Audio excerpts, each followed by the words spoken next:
You're going to see that these animals do have some heavy mane, sometimes coming up here on the underside.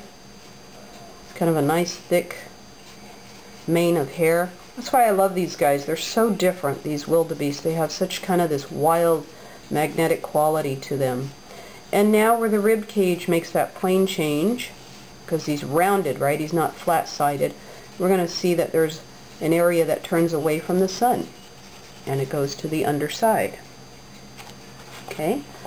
The flank, drawn through like this, which is a little flank tissue there, and coming in for the underside of the wildebeest. Okay, now I push that opposite leg further underneath him by darkening it in, following that form. And the reason is that if the sun is coming from here, you're going to have the volume, the size of that animal coming over the top, and it's going to push some of that other side of him into darkness. And so in order to enhance the form, see, in draftsmanship you're more concerned about what is the form instead of what is the skin of the animal. You're looking at these volumetric shapes that make up what the animal is, not his surface. So we're concerned about establishing form and pushing that form, because that's what gives us a reality on a flat piece of paper, is we're trying to bring out a dimensional shape. Okay? So now I'm coming down, finishing out the hind leg. Okay? And this is the wildebeest coming back for the tail, and it's a very brush-like, almost horse-like tail. And the way I tell my students to handle the tails, I say, what you should do is, move this camera over just a hair. What you should do is handle it lightly, come in gently, and follow the wisp of the flow, and get out. Come in, look at it, and get out. Don't scratch and hatch and scratch. You're going to waste a lot of time, and it'll look like a broom instead of a nice flowing energy through the tail. There. Okay? This line was my camera line. You can ignore it. I moved my camera over, just trying to see where I could shoot this, where you can get the whole thing. Okay, let's back out. And we're almost there. I think I'll move this over here just a tad, and I'm going to start to finish him up. So I could noodle around on this all day and actually render it out, but that's really not the purpose of draftsmanship. Draftsmanship is to be able to see the forms and how you did construction. If you're going to go work for an animation studio, they don't know if it took you 20 hours to render something out, or 2 hours or anything. But a quick sketch is a pretty clear indication like this if you know what you're doing and you know how to do form and you know how to do anatomy. Because if you can do form, you can turn that form in space in any direction.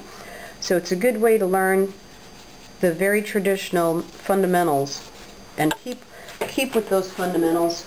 Keep with those fundamentals throughout your life. Okay, so now we're just going to lock in some ground and shadow just a little bit so he doesn't feel like he's floating around in space. Now I could carry this further, but right now I'm just going to soften. Let's do a little bit here of the bicep femoris muscle that wraps around the front. You've got quadriceps in here. Occasionally you'll be able to see those quadriceps, but the bicep femoris muscle comes around and actually covers over all the quadriceps and the whole front of the knee here. Out from that bicep femoris, from underneath, comes the gastrocnemius muscle. This is the calf muscle. Then it comes down to become the Achilles tendon, which then attaches to the calcaneus bone here. Okay, so this muscle is the semitendinosus. Okay, and then we have the bicep femoris sitting in front of that, and coming out from between those is this gastrocnemius muscle. Okay, and I'll give you a little close-up of what I just did there. You see that anatomy coming out there a little bit. See that? Okay. Okay, and now coming up, about done with this quick sketch. Now pushing that neck a little more. Okay, there we go. And actually his muzzle would be a lot in darkness. It's a little more narrower towards the base. We would see probably it be more in shadow. And you don't want to wash out all your form. Too many times amateurs try to cover up all the work lines. They want to erase them. And that's really not the thing to do. It's really good to leave those work lines coming through. It shows your thought process, your professional thought process of how you constructed the animal. If you erase everything out, you're not showing your viewer how you constructed. You know, you might as well have traced it. So this way, with construction lines coming through, it shows your thought process, which on this level that I'm doing is a professional level. So I hope you enjoyed this, and if you have any questions, you can of course email me. Enjoy!